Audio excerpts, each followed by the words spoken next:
It's okay to admit that Beyonce's last album was not your favorite. If it wasn't for Tony, oh. What's up, guys? Welcome back to my channel. Thank you for tuning back in. This video is going to be a discussion that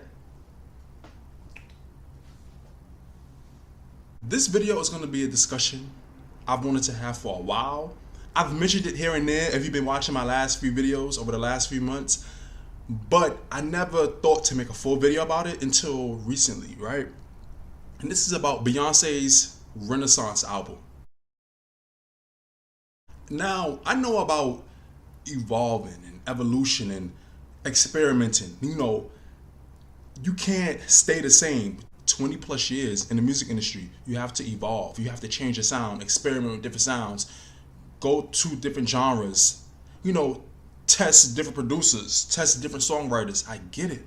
But I said this before and I'm gonna say it again. Am I the only one who liked Beyonce's older music better than her current music? I talked about this more in my Aaliyah Beyonce videos, part 1 and part 2 I did a few weeks ago. But to elaborate, there's this thing where like Beyonce carries herself. She doesn't need a huge push, a huge machine behind her, because in a way, she is the machine. I don't need help. She drops something, the fans, the media will do the work for her. She doesn't have to go on a heavy promotional tour, you know what I'm saying? The thing that really brought this on is recently a popular YouTuber that does reactions and reviews, AJ. She recently did her Renaissance reaction, and to many people's surprise, she only liked one song out of like the 14 or 15 tracks that Renaissance had. And let's not pretend like, I remember when the album first came out, a lot of the fans, I seen it on social media, they didn't really like the album. But it's a thing where because it's Beyonce, they kind of force themselves into liking it. And it's like okay, it's an acquired taste. Oh, it's a grower. It's not a shower, it's a grower. Or you gotta listen to it again. Oh, she just gotta listen to it again.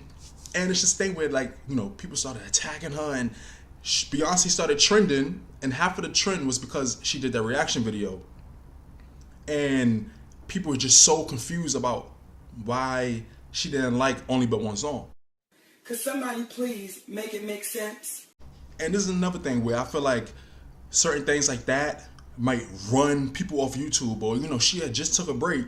She came back after like over a year, and all those negative comments or so, and you know, the Beehive, they like to attack anybody that's not making it seem like every Beyonce project, every Beyonce song, every Beyonce album is the greatest thing of all time, the greatest thing of recent time.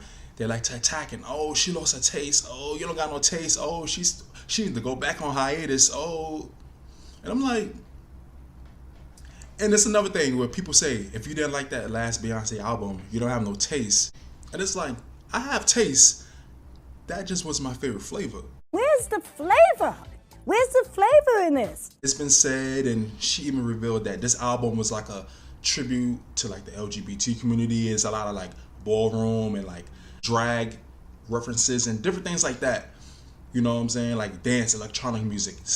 Music that you'll hear in like many gay clubs and things like that, right? But my thing is, oh, Coco, what you thought about Beyonce's last album? I can't make it up. Wait a minute, hold on. We got a special guest. Here's Coco again. I talk about certain things, she just comes running. But that album was an acquired taste. And for people to act like you don't have no range or you don't have the capacity to understand what Beyonce was singing about, I'm like, Shut up! Because let me tell you, when I first listened to the album 10 months ago, and let's not to mention, it's been 10 months, she hasn't released no music videos, she about to go on tour in like a week or so. That's another thing with Beyonce. I feel like she's been propped up to where, okay, she don't gotta do social media, right? But you don't do no type of promotion, no type of music videos, no type of nothing? Like, really? When I first listened to the album 10 months ago, I was thrown off. And it wasn't because, oh, this is so different. It is just like, it didn't seem authentic to me. Honestly. Like, I get it. The thing with Beyonce is I feel like she likes to follow certain trends. She gets influence. Sometimes it works. Sometimes it doesn't. Sometimes. Always? Not always, no. Sometimes. That means sometimes. And this particular occasion, it really didn't work for me. Like, you know, and here's another thing, because a lot of people kept saying, da, da, da, da, but I'm like, y'all know, most of y'all did not like that album when it first came out. And I seen it all over social media. But because it's Beyonce, they force themselves to like it. Because let me tell y'all something. If that was Sierra, right, Coco?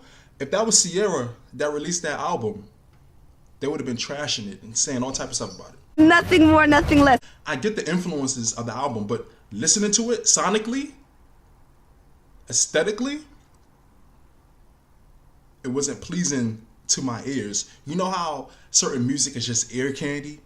Certain songs, it's just ear candy. You want to listen to it over and over again, having a repeat. To some people's experience, listening experience, that album was one of her best ones. But for me, it just sounded like a whole bunch of noise. It was just really noisy, a lot of like chanting and a lot of electronic, intergalactic video game sounding sounds. And I was just like, Oh my God. Beyonce's really evolving. She's changing her sound. She's experimenting. But I'm going to go back to the Dangerously in Love era, the B-Day era, the 4 era. As a listener, I just had a better time listening to those first albums she did than these current ones. And it's this whole thing where she's doing like a lot of like mini trap influences and she's trying to rap and, you know, spit bars and all that. Sometimes it works. Sometimes it doesn't. Sometimes. Always? Not always, no. Sometimes. That means sometimes. I feel like more often than not, it doesn't. But because it's Beyonce and it's like, oh, we used to her singing and hitting notes and doing riffs and doing runs and belting. It's something different for her. It's like, oh yeah. But it's like, eh. Like I gotta say, when Solange came out with her album, I See It at a Table, and it had like that aesthetic to it. The music videos had that artistic vibe to it. It seemed authentic. You know what I'm saying? And nobody can measure the authenticity of an artist. We don't know the process of what they went through, what influenced it. Really, like, we was in the studio when she made every song and when she came up with the concepts with her team. I'm talking about Beyonce, but with Solange, it just seemed authentic. It seemed like, like just listening to that album, it was like, wow, you know? But I feel like with Beyonce, she tends to follow the trends. And, you know, a few albums ago, you know, she did Black is King. It had like the African theme to it. A lot of her fans are like that. But some of them force themselves to like it because it's Beyonce. And this is another thing. When your favorite artists don't release music that you really like or that you're immediately drawn to, do you force yourself to listen to it? You force yourself to like it? Or you just be like, this one is a pass, but at least I still got the music I love from them from 2, 3, 4, 5, 10 years ago. You know what I'm saying? Like, you're not gonna like every song from your favorite artist. Y'all know I'm a huge Michael Jackson fan. I'm a huge Aaliyah fan. And, you know, many different artists, Phyllis Hyman, Sade, Mary J. Blige. Many different artists I like and have a great appreciation for. But there's some songs of this that I skip. Yeah. I don't want to hear that. There's some songs of theirs that I purposely ignore because it just didn't resonate with me. Now, you go through the comments of certain songs that I'm talking about and people be like, I love this, da da da da. But I'm just like, different tastes, different menus. You know what I'm saying? And speaking of music that's an acquired taste, another artist I want to get into is Prince. Because you know how Prince had those radio songs. He had those singles that, you know, like Kiss, When Doves Cry. But even those were a little different. And you ever listen to one of Prince's full albums? His music is definitely an acquired taste, from the instruments, the production, the arrangement. It's an acquired taste. And it's not like, a lot of his music is not radio friendly. And that's another thing. Having music that's radio friendly, that's experimental, that can sell. Beyonce has made it to the point where apparently many times she said she don't care about selling records anymore. You know, the Destiny's Child days are over. The debut, Beyonce still trying to prove herself days are over. She's already done that. But it's something about those first eras of hers that I miss. Like going back to Prince. That's why when you see the comparisons between him and Michael Jackson, a lot of people would favor Michael Jackson, because even though Michael Jackson experimented with different genres, different music, different sounds, different producers, his music still had a certain formula to it, where he would have a rock song, but it still had that Michael Jackson-ism to it. Prince music was just interesting, really interesting. And I'm not saying that in a bad way, but it's like, how sometimes you hear a song and you're just like, ooh, yeah, you just like into it. And sometimes you hear a song and you'll be like, And then 2 minutes, 3 minutes into the song, you're still like, That's how I was with Beyonce's Renaissance album. Certain sounds, certain instrumentals, certain vocal moments I did enjoy, but as an overall experience, that's not an album I would replay over and over again. Like I said before, others had a different listening experience to where they say that's Beyonce's best album to date, but to me, I like her other albums more. I like her early albums more. I like the early Beyonce era the best. And to say like, okay, what's the point? There's nothing we could do. She's evolved. We still have that older music to listen to. I already know that. That's the common theme that people are going to bring up. A lot of people like to bring up. A lot of fans like to bring up. She's evolved. Y'all want the old Beyonce? She got to change. She got to evolve. La, la, la, la. You can't play it safe all the time. I get it. But the last album just wasn't, I don't know, it just sounded like a whole bunch of noise. Just noise. And she was just rapping and she was speaking and talking in a certain way. And, I get it. That's a different side of Beyonce that a lot of people are excited. People like to hear her curse in songs. And it's just like, I don't know. I just feel like certain formulas work for certain artists. Now, they may want to expand out of that experiment. And of course, they have a core fan base. Even though it's an acquired taste, there's still going to be a liking to it. There's still going to be an attraction to it. Especially if you're Beyonce. Especially if back in the day you're Michael Jackson. Especially if you're Prince. But it's like, sometimes you just gotta be honest with yourself, and as an avid music listener, even beyond your favorite artist, you just know when a song sounds good, when a song doesn't. Now, there's many songs I can admit that at first when I heard them, I'm like, But then after hearing it so much on the radio, after, giving it a listen so many times on YouTube, I've grown to like it to it. It might make my Spotify top 10, top 5. But we got to be honest with ourselves and just be like, this album just wasn't it to me. But I can say Beyonce's tour is coming up. I'm intrigued to see how she's going to perform most of these songs. And, the spectacle, the performance. Beyonce is known for her live performance. Maybe the live performance might make me like the song more, because sometimes I notice with Beyonce or even Michael Jackson, certain songs of them, I will be like in the middle, like, okay, neither here or there with it, but seeing a performance of it, seeing a live performance of it, seeing the music video of the song made me like the song even more. So I'm excited to see, because once Beyonce go on tour, you're going to see all the certain clips on social media.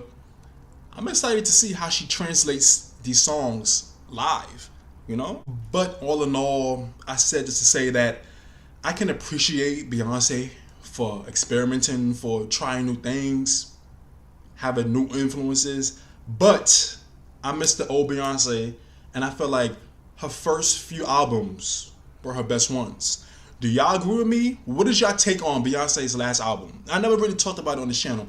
I mentioned it here and there, but what is y'all take on Beyonce's Renaissance album? What do y'all think is Beyonce's best album? And do you think Beyonce's older era was better than the newer ones? Even with Lemonade and Beyonce self-titled, you know, when she surprise dropped it on iTunes and everything, I like that album. I like that album better than the Renaissance. But even still, I was like, I like the Crazy in Love, Baby Boy, Me, Myself, and I, Beyonce, better than the Drunk in Love. When they're ready for give me the thing, they're ready for really get to life.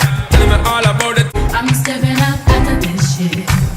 So don't you fight it. And again, there's nothing wrong with admitting that. I feel like people feel like they'll be crucified if they say a certain song of Beyonce or a certain song of a certain artist is not your favorite. Like, even as a side note, with Lady Gaga, when Lady Gaga first came out, I was really enjoying her music, you know, Poker Face, Just Dance, everything like that. But as Lady Gaga evolved and everything, her music just became an acquired taste, and